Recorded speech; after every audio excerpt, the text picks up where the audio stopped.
Suda 24/7. My name is Niharika Bhatnagar and I'm with you with the area of AFM. And we were talking about cost accounting. Na? So then we were talking about costing methods.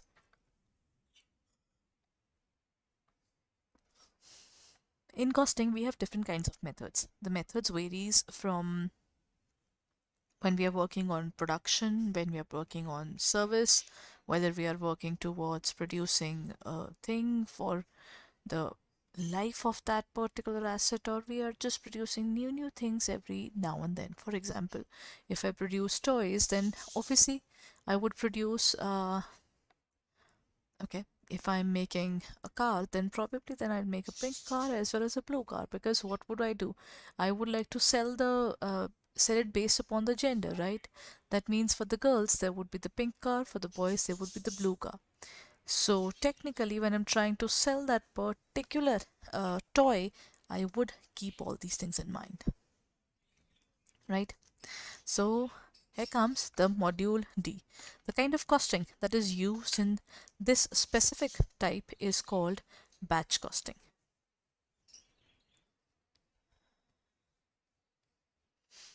And the other type is called, number one is batch costing, second one is after batch costing we have process costing, under which we undergo multiple things. That is called process costing, where we have process 1, process 2, process 3, process 4, and then the final good is ready. Then batch costing, process costing. Next kind of costing is called unit costing, when one particular thing is being made and that is not even changed at all. For example, one of the best examples for this is cement. Cement factory, they don't really change, they're just making that particular thing, right?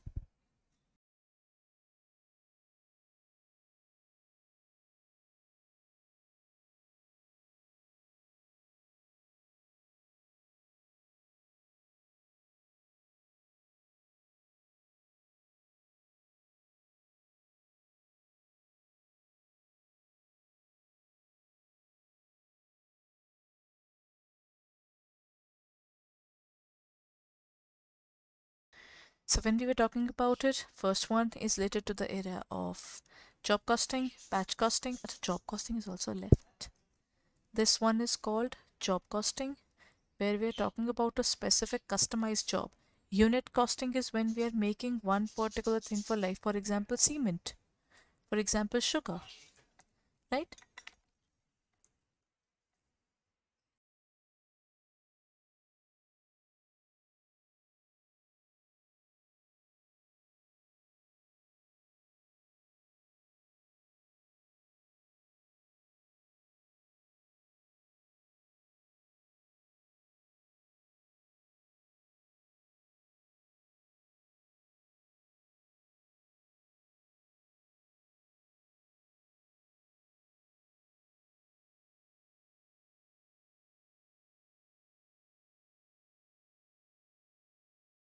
So once we're done with this, what else is left?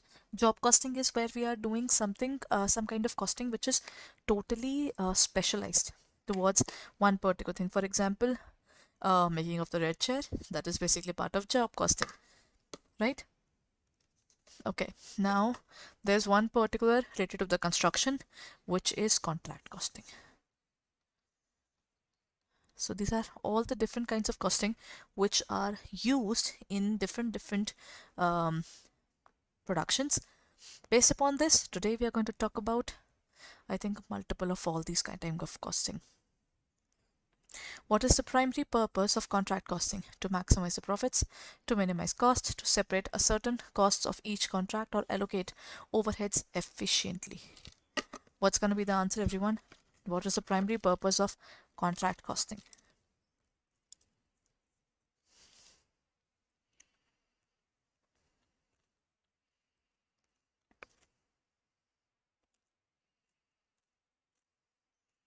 When we talk about the contract costing is exclusively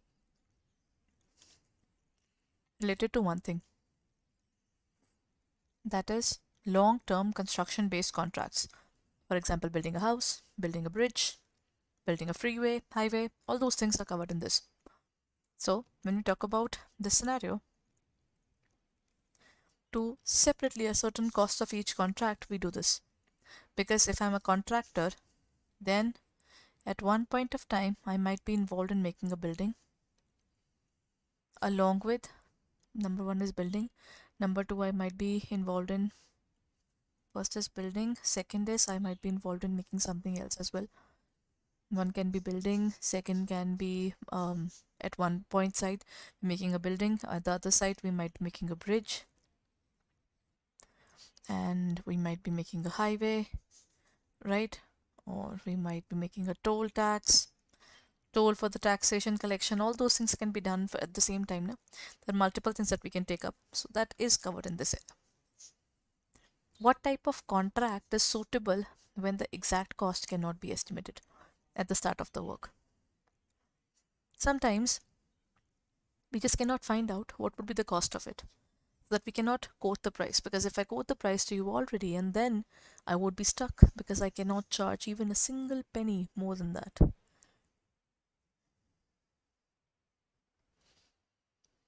So how do we deal with this? Fixed price. No. This fixed price is definitely going to cost me a major problem. This can cause losses. Cost plus, it can cause cost plus contract can, this can be helpful though, because in this case you will say whatever the cost would be, just add 10% to it or 20% to it. That would be the portion of my profit. You pay this and this is my profit. That is something you have to pay again. But again, this part is something which is compulsory and this part is optional. Actually, this part is for the cost, which you in any case have to pay. This part can be negotiable and I can increase or decrease my profit based upon the negotiations I have with the person. Time and material, the next part, and the lump sum. The correct answer is cost plus. Lump sum means giving all the money at once. If you're giving all the money at once, do you really have an option? Nope, you won't. That's one of the areas where we talk about this. Contract costing is not something which is very difficult to understand. Rather, it is beautifully explained when it comes to the entire area. In contract costing, what is the primary purpose of the retention money or security deposit held by the customer? Acha, everyone, do you think whenever we hire some laborers to do our task, then we would just give the entire money to them at once? Well, this is what I've always seen, that whenever laborers are working now, we give them money on the basis of the work they're doing every day. Either on the basis of the everyday work or on the basis of the total work they're supposed to do. है ना? We just don't give the entire money in advance and then let them do the work later on. What will happen in this case? If we actually allow them to do the work as and how they want, there is a major risk involved. What is the major risk, everyone? Maybe they'll just take the money, but they won't work or give the particular quality. That's why we are going to always retain a part of the money, isn't it? So, in the contract costing, what is the primary purpose of retention money in terms of security deposits? To compensate the contractor for shortcomings, to maximize the customer's profit, to cover the contractor's overhead, or to encourage the contractor to finish quickly. This is based upon the area of execution.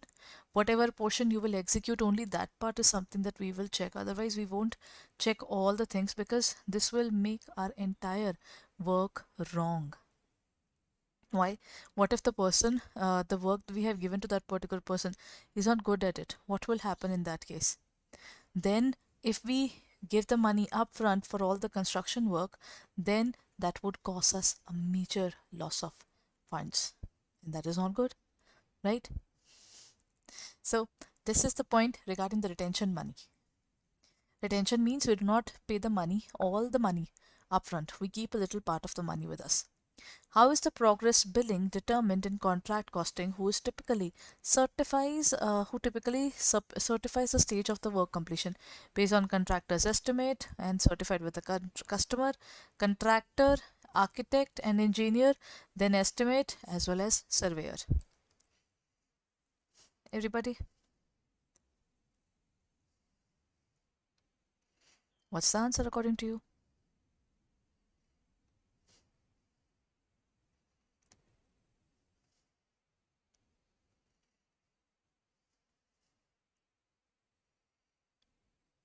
Chaliye, then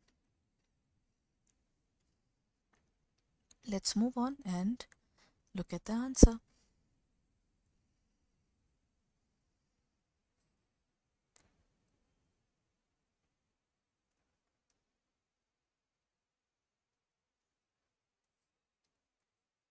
The correct answer to this question is the contractor's estimate and certified by the customer.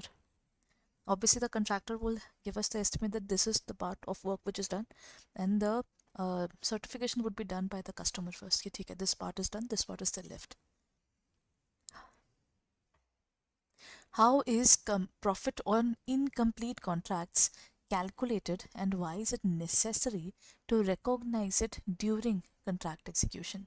Profit to date, or cost of work divided by total estimated work contract into estimated contract profit to avoid disputes with customers, total estimated profit cost divided by the cost of work into the estimated work contract profit to maximize the profits, profit to date, total cost divided by estimated divided by cost of work completed to comply with the accounting principles. What's going to be the answer?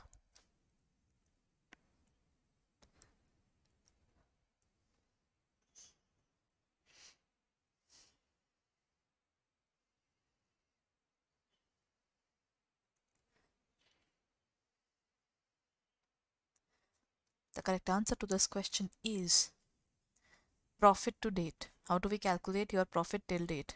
It is based upon the work which is already done, okay, divided by total of contract cost, whatever would be the total, and we multiply it with the estimated contract profit. Whatever estimated profit we can make up, that is to be taken here. Done. Now comes the next question. How is the profit to date calculated on incomplete contracts? When we talk about incomplete contracts, total estimated contract divided by cost of work completed multiplied by estimated contract profit. Cost of work completed divided by total estimated cost contract and estimated contract cost or cost of work completed or total estimated contract profit. What's going to be the answer? How is the profit to date calculated on an incomplete contract? Okay, when we talk about an incomplete contract which is not fully done, and obviously we will not pay for the entire work. We would be paying only for the work which is actually done. The rule is, because if I give the entire money at once, probably the person will not do the work properly, which is very, very dangerous for us, because if he leaves the work in between, how will we handle the entire situation? You know, it's obvious if we are into in the mid of completing our architectural work and all, someone has taken up that particular job, and if he leaves in between, who will take it up, and in how much time that work would be done?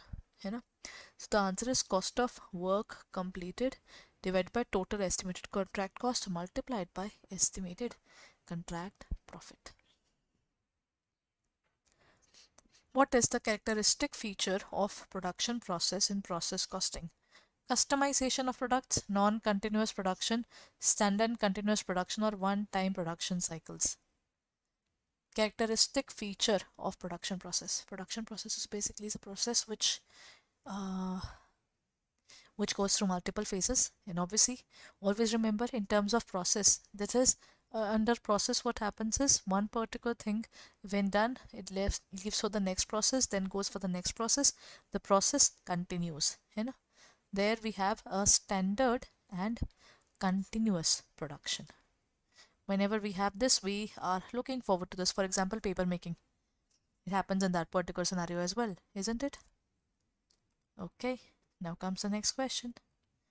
What is the primary difference between weighted average cost and the standard cost in process costing?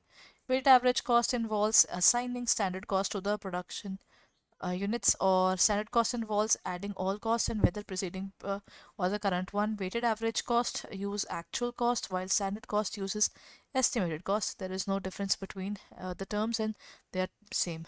वैसे weighted average cost and standard cost, they are not the same. They're never the same, rather. When we talk about the standard costing is a totally different scenario.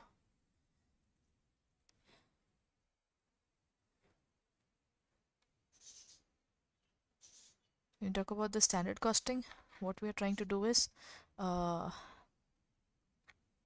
having weighted average cost that use actual cost, while standard cost uses estimated cost. You know,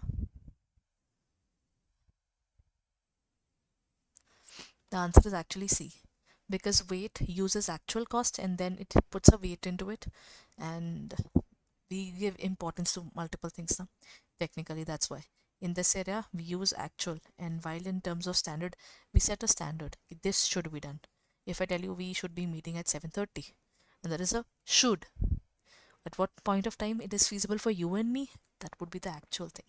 So weighted average cost uses actual costs, while standard cost uses estimated cost. When is the FIFO costing method typically used in process costing? When there is no standard costing system, when the cost changes from one process to another are very low, when there are ongoing and significant changes in product cost, and when there is no need for improvement in costing account accuracy. What's going to be the answer? FIFO is first in, first out.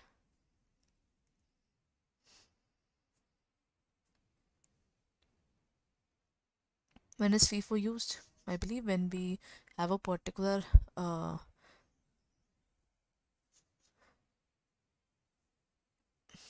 I think we should be using it in terms of when there is no standard costing system is not definitely the answer. You have a specific system only, then you use FIFO. FIFO is first in, first out. Whatever comes first would be used first. ठीक है ना? So that is the first thing, and the cost changes from one process to another is very low. No, this can also not be the reason. The right answer should be this: when there are ongoing and significant changes. Matlab there are major changes coming in that particular thing. That's why it is important that we note it down accordingly. Done? Okay.